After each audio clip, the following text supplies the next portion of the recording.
ഏറ്റവും പ്രധാനപ്പെട്ട ഒരു വാർത്ത കൂടി നമ്മുടെ അതിലേക്ക് വരികയാണ്. കൊല നടത്തി മടങ്ങുന്ന ദൃശ്യം മാതൃഭൂമി ന്യൂസിന് കിട്ടിയിരിക്കുന്നു. അഫാൻ സൽമാ ബീവിയെ കൊലപ്പെടുത്തിയ ശേഷം മടങ്ങുന്ന CCTV ദൃശ്യങ്ങൾ മാതൃഭൂമി ന്യൂസിന്. താഴെപ്പാങ്ങോടുള്ള സൽമാ ബീവിയുടെ വീട്ടിൽ അഫാൻ എത്തിയത് 1 മണിയോടടുത്താണ്. അഫാന്റെ തോളിൽ ഒരു ബാഗുണ്ട്. 9 മിനിറ്റിനകം കൊല നടത്തി മടങ്ങുന്നതിന്റെ ദൃശ്യം മാതൃഭൂമി ന്യൂസിന് ലഭിച്ചിരിക്കുകയാണ്. ദൃശ്യങ്ങളാണ് ഇപ്പോൾ പ്രേക്ഷകർ കണ്ടുകൊണ്ടിരിക്കുന്നത്. പോലീസിന്റെ അന്വേഷണത്തിൽ ഇതൊക്കെ വളരെ അതിനിർണായകമായ തെളിവുകളാണ്. ഏറ്റവും പ്രധാനമായി പോലീസ് നോക്കുന്നത് ഇയാൾ ഒറ്റയ്ക്കായിരുന്നു എന്നുള്ളതാണ്. ഈ ദൃശ്യത്തിൽ കാണുന്നത് ഒറ്റയ്ക്ക്, നേരത്തെ അത്തരത്തിലുള്ള ദൃശ്യം വന്നിരുന്നു, ഒറ്റയ്ക്ക് വരുന്ന ദൃശ്യം. അതിനുശേഷം ഇപ്പോൾ ഒറ്റയ്ക്ക് മടങ്ങുന്ന, അഫാൻ കൊല നടത്തി മടങ്ങുന്ന ദൃശ്യമാണ് മാതൃഭൂമി ന്യൂസിന് കിട്ടിയിരിക്കുന്നത്. 9 മിനിറ്റുകൾ മാത്രമാണ് അവിടെ പ്രതി ചിലവഴിച്ചത് എന്നുള്ള വിവരങ്ങൾ കൂടി ലഭ്യമാവുകയാണ്. അദ്ദേഹത്തിന് മുത്തശ്ശിയുടെ അടുത്ത് ചെല്ലുന്നു. ഈ അനിയന്റെ ഫീസ് അടച്ചിട്ടില്ല, ഈ മാല തരുമോ എന്ന് ചോദിക്കുന്നു. എന്റെ മരണം കഴിഞ്ഞാൽ അതിന്റെ ചെലവുകൾക്ക് ആകെ അവശേഷിക്കുന്നത് ഇത് മാത്രമാണ് എന്ന് പറയുന്നു. കൊലപാതകം നടത്തുന്നു, തിരികെ വരുന്നു എന്ന തരത്തിലുള്ള വിവരങ്ങളൊക്കെയാണ് നമുക്ക് മുൻപ് കിട്ടിയിരുന്നത്. 9 മിനിറ്റുകൾ മാത്രമാണ് പ്രതി അവിടെ ചെലവഴിച്ചത് എന്നറിയുന്നു. അതിന്റെ ഏറ്റവും നിർണായകമായ ദൃശ്യങ്ങളാണ് മാതൃഭൂമി ന്യൂസിലൂടെ ഇപ്പോൾ പ്രേക്ഷകർ കണ്ടുകൊണ്ടിരിക്കുന്നത്. അഫാൻ ഒരു ബൈക്കിലാണ് അവിടേക്ക് എത്തുന്നത്. പാങ്ങോട് സൽമാ ബീവിയുടെ വീട്ടിലേക്ക് കൊച്ചുമകനായ അഫാൻ എത്തുന്നതിന്റെ ദൃശ്യങ്ങളാണ് നമുക്ക് കാണാൻ കഴിയുന്നത്. ഈ കൊലപാതകവുമായി ബന്ധപ്പെട്ട് പോലീസ് ശേഖരിക്കുന്ന വിവിധ വിവരങ്ങളുണ്ട്, ദൃശ്യങ്ങളുണ്ട്. അതിലേറ്റവും പ്രധാനപ്പെട്ട ഒന്നാണ് ഇത്. പാങ്ങോടുള്ള സൽമാ ബീവിയുടെ വീട്ടിലേക്ക് അഫാൻ ബൈക്കിൽ എത്തുകയായിരുന്നു. 9 മിനിറ്റാണ് പ്രതി അവിടെ ചെലവഴിച്ചത് എന്നുള്ള വിവരമാണ് നമുക്ക് ലഭ്യമാകുന്നത്. താഴെ പാങ്ങോട്ടുള്ള പള്ളിയുടെ സമീപത്തുള്ള CCTV ദൃശ്യമാണിത്. 9 മിനിറ്റ് മാത്രമാണ് വന്നതിനും പോയതിനും ഇടയ്ക്ക്. അതായത് മുത്തശ്ശിയായ സൽമാ ബീവിയുടെ സമീപം ആ വീട്ടിൽ പ്രതിയായ അഫാൻ ഉണ്ടായിരുന്നത് വെറും 9 മിനിറ്റാണ്. ഈ 9 മിനിറ്റിനിടെയാണ് മുത്തശ്ശിയെ തലയ്ക്കടിച്ച് കൊലപ്പെടുത്തിയത്. അതിനുശേഷം ബൈക്കിൽ മടങ്ങുന്ന ദൃശ്യമാണ്. ബൈക്കിൽ മടങ്ങുമ്പോൾ ബാഗ് ഉണ്ടായിരുന്നു, അതുപോലെ തന്നെ ഹെൽമറ്റ് ധരിച്ചിട്ടുണ്ട്. ഈ സമയത്ത് വന്നു പോകുന്ന ദൃശ്യം പരിശോധിച്ചാണ് പോലീസ് ഈ ദൃശ്യം ഇപ്പോൾ കണ്ടെത്തിയിരിക്കുന്നത്. ഈ ആയുധം ഒരുപക്ഷെ ബാഗിലായിരിക്കാം ഉണ്ടായത്. അങ്ങനെ കയ്യിൽ കരുതിയിരിക്കുന്ന ആയുധവുമായി ഏറ്റവും പ്രിയപ്പെട്ട ആളുകളുടെ അരികിലേക്ക് 2 മണിക്കൂറിനുള്ളിൽ ഈ യുവാവ് കടന്നു വരികയായിരുന്നു. അതിനുശേഷം അവിടെ ചെന്ന് ചില സംസാരങ്ങൾ ഉണ്ടാകുന്നു. അതിനുശേഷം ആയുധമെടുത്ത് കൊലപ്പെടുത്തുകയായിരുന്നു.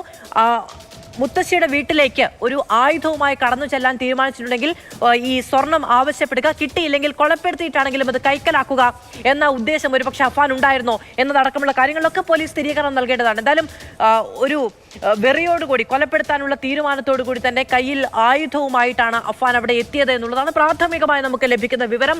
ആ വിവരം സ്ഥിരീകരിക്കുന്ന ദൃശ്യങ്ങളാണ് കാണാൻ കഴിയുന്നത്. അഫാൻ ഒറ്റയ്ക്കാണ് വാഹനത്തിൽ അവിടേക്ക് എത്തുന്നത്. കയ്യിലൊരു ബാഗ് ഉണ്ട്, അതിൽ ആയുധം ഉണ്ടായിരുന്നോ എന്നതടക്കമുള്ള കാര്യങ്ങൾ ഇനി ഔദ്യോഗികമായി സ്ഥിരീകരിക്കേണ്ടതുണ്ട്. ഉണ്ടായിരുന്നു എന്നുള്ളതാണ് നമുക്ക് ലഭിക്കുന്ന വിവരം. കാരണം അത് വെഞ്ഞാറമൂടിൽ നിന്ന് വാങ്ങിയതാണ് എന്നാണ് പോലീസിന് നൽകിയിരിക്കുന്ന മൊഴി. പക്ഷെ പോലീസ് അത് സ്ഥിരീകരിച്ചിട്ടില്ല, കടയുടമ അത് സ്ഥിരീകരിച്ചിട്ടില്ല. അഫാൻ തന്നെ നൽകുന്ന മൊഴിയിൽ പല വൈരുദ്ധ്യങ്ങളുണ്ട്. ഇതിനെയൊക്കെ കൂട്ടിയിടക്കി മുന്നോട്ട് പോകേണ്ടതിന്റെ ആവശ്യകത പോലീസിനുണ്ട്.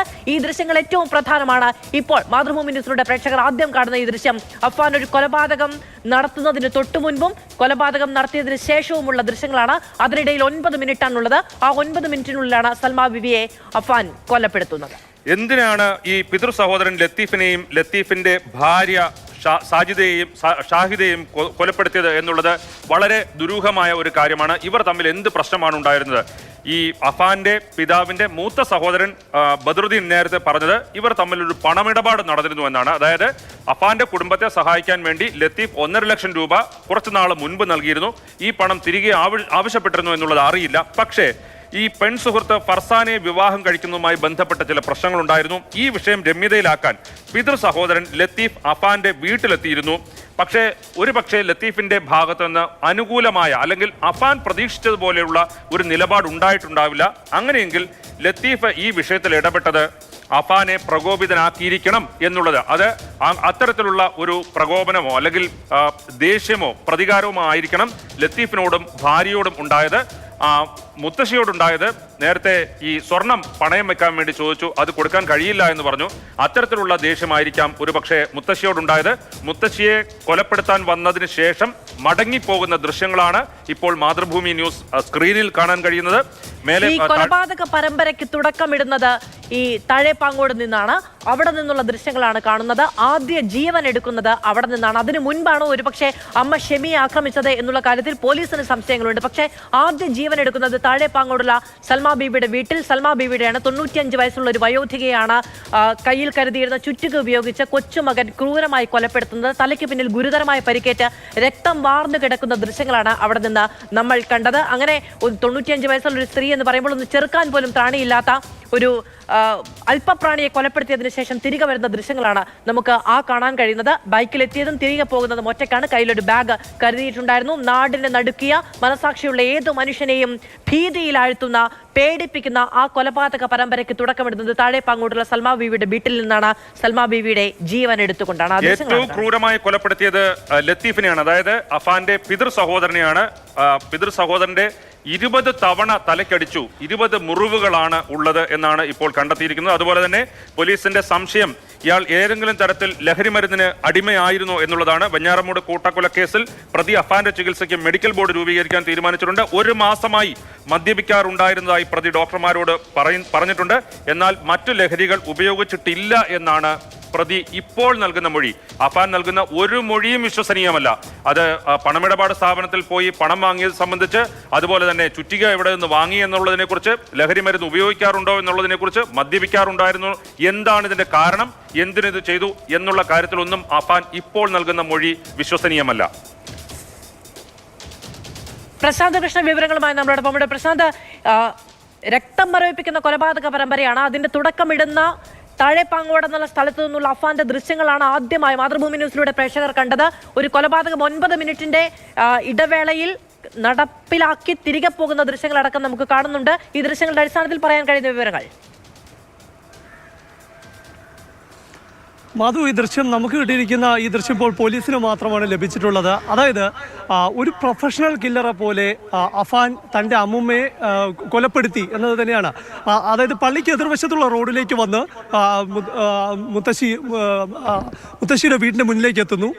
അവിടെ ബൈക്ക് പാർക്ക് ചെയ്യുന്നു. കയ്യിലൊരു തോളിലൊരു ബാഗുണ്ട്. നേരെ വീട്ടിലേക്ക് ഇറങ്ങുകയാണ്. നമ്മൾ CCTV ദൃശ്യങ്ങളിലെ സമയം നോക്കുമ്പോൾ ഒരു 9 മിനിറ്റിനും 7 മിനിറ്റിനുമുള്ള സമയം ഇടയിലുള്ള ഒരു സമയം മാത്രമേ അഫാൻ അവിടെ ചെലവഴിച്ചിട്ടുള്ളൂ. അതിനുശേഷം കൊലപ്പെടുത്തിയ ശേഷം 9 മിനിറ്റിനുള്ളിൽ മടങ്ങി വരികയും ചെയ്യുന്നു. തിരികെ പള്ളിയുടെ ഭാഗത്തേക്ക് തന്നെ തിരിച്ചു പോകുന്നു. അതായത് പോലീസ് ഇൻക്വസ്റ്റ് നടത്തിയ ശേഷം സ്ഥിരീകരിക്കുന്ന ഒരു കാര്യമുണ്ട്. ഈ തലയ്ക്ക് പിൻഭാഗത്താണ് ഇവർക്ക് മുറിവുള്ളത്. മുഖത്ത് മുറിവുണ്ട്. ഈ തലയ്ക്ക് പിന്നിലെ അടി എന്നത് ആഴത്തിലുള്ള മുറിവാണ്. അത് ചുറ്റിക കൊണ്ട് അടിച്ചതാണ് എന്നാണ് പോലീസ് വ്യക്തമാക്കുന്നത്. അതായത് ഒരു 9 മിനിറ്റ് കൊണ്ട് അവിടെ ഒരു പ്രകോപനം, അതായത് കൊല്ലാൻ തരപ്പെടുത്തി തീരുമാനിച്ച് തന്നെ വന്നിരുന്നതാണ്. കയ്യിൽ ചുറ്റിക തന്നെ ആയിരിക്കണം ആ ബാഗിൽ. അതിനുശേഷം അഫാൻ അവിടുന്ന് മടങ്ങി പോകുന്നു. അപ്പോൾ നേരത്തെ 2 വെളിപ്പെടുത്തലുകൾ, അതായത് ഈ മൂത്ത മകൻ ബദറുദ്ദീനും അതുപോലെ തന്നെ ഈ ഇൻക്വസ്റ്റിന് സാക്ഷ്യം വഹിച്ച ഫസലുദ്ദീനും പറയുന്ന കാര്യങ്ങളിൽ ചില കൂട്ടിയോജിപ്പുകൾ വേണം. അതായത് ബദറുദ്ദീൻ പറയുന്നുണ്ട് അമ്മയുടെ കഴുത്തിൽ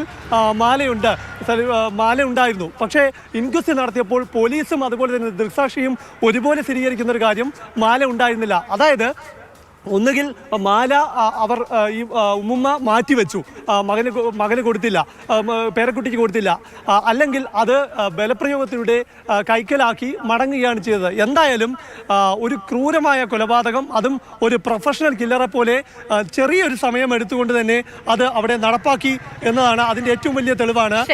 ഈ പ്രധാനപ്പെട്ട ദൃശ്യങ്ങളാണ് നമ്മൾ കാണുന്നത്. താഴെപ്പാങ്ങോടുള്ള സൽമാ ബീവിയുടെ വീട്ടിലേക്ക് അഫാൻ ഒരു വാഹനത്തിൽ വരുന്നതും ഒരു 2 വീലറിൽ വരുന്നതും അവിടെ നിന്ന് ആ വീട്ടിലേക്ക് കടന്നു പോകുന്നതും ഈ കൊലപാതകം നടത്തി 9 മിനിറ്റിനുള്ളിൽ തിരികെ എത്തി അവിടെ നിന്ന് തിരിച്ചു പോകുന്നതുമായ CCTV ദൃശ്യങ്ങൾ മാതൃഭൂമി ന്യൂസിലൂടെ പ്രേക്ഷകർ കാണുന്നു.